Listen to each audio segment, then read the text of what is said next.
আল্লাহ রসুলের সম্মান অনেক বেশি, কিন্তু আমরা তো বুঝি না। আল্লাহর হাবিব সাল্লাল্লাহু আলাইহি সাল্লাম কেমন নবী ছিলেন।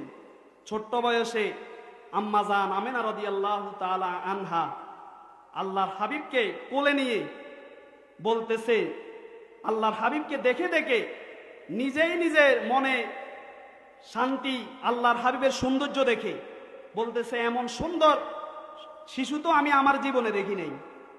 তখন সেখানে উপস্থিত হলেন হালিমা রাদিয়াল্লাহু তাআলা আনহা। হযরত হালিমা রাদিয়াল্লাহু তাআলা আনহা এসে বলল, হে আমেনা, তুমি কয়টা শিশু দেখেছো? আমরা আরবের শিশু লালন পালন করা আমাদের দায়িত্ব, আমাদের কাজ। কত শিশু দেখেছি, তোমার শিশু, তোমার সন্তানের মতো এত সুন্দর সন্তান, এত সুন্দর শিশু আর কোথাও দেখি নাই। তখন সেখানে উপস্থিত হলেন আব্দুল মুত্তালিব, রসুলের দাদা।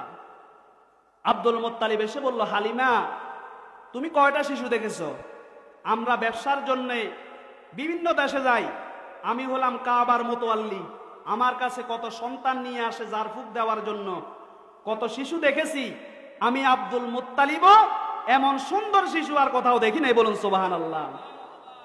তখন জিবরাইল আলাইহিস সালাম এসে হাজির হইলেন। জিবরাইল আলাইহিস সালাম এসে বলল, হে আব্দুল মুত্তালিব, তুমি কয়টা সন্তান দেখেছ, কয়টা শিশু দেখেছ? আমি আদম থেকে ঈসা পর্যন্ত সমস্ত নবীদেরকে দেখেছি। আল্লাহ পাক যত দুনিয়ার জমিনে মানুষ পাঠাইবে সমস্ত মানুষকে আমি দেখেছি। জান্নাতের হুর গেলমানকে দেখেছি, ফেরেশতাদের সরদার আমি সমস্ত ফেরেশতাদেরকে দেখেছি। হে আব্দুল মুত্তালিব, আমিও সাক্ষ্য দিচ্ছি, আল্লাহর হাবিব এই ছোট্ট মাসুম শিশুর মতো সুন্দর শিশু আমি জিবরাইলও কোথাও দেখি নাই, বলুন সুবহানাল্লাহ।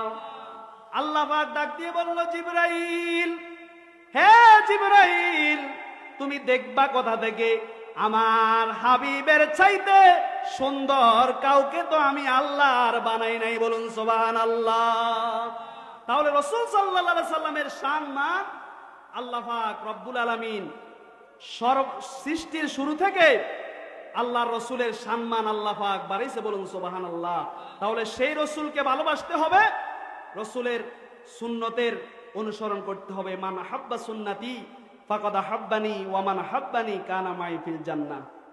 যে ব্যক্তি রসুল সাল্লাল্লাহু আলাইহি সাল্লামের সুন্নতকে মহব্বত করলো, সে রসুলকে মহব্বত করলো, আর যে রসুলকে মহব্বত করলো সে রসুল সাল্লাল্লাহু আলাইহি সাল্লামের সাথে জান্নাতি হইল। আল্লাহ পাক যেন আমাদের সবাইকে রসুলুল্লাহর সুন্নতের উপর আমল করে আমরা যেন রসুলুল্লাহর আশিক হয়ে মৃত্যুবরণ করতে পারি। আল্লাহ পাক যেন সেই তৌফিক দান করে, সকলে বলি আমিন।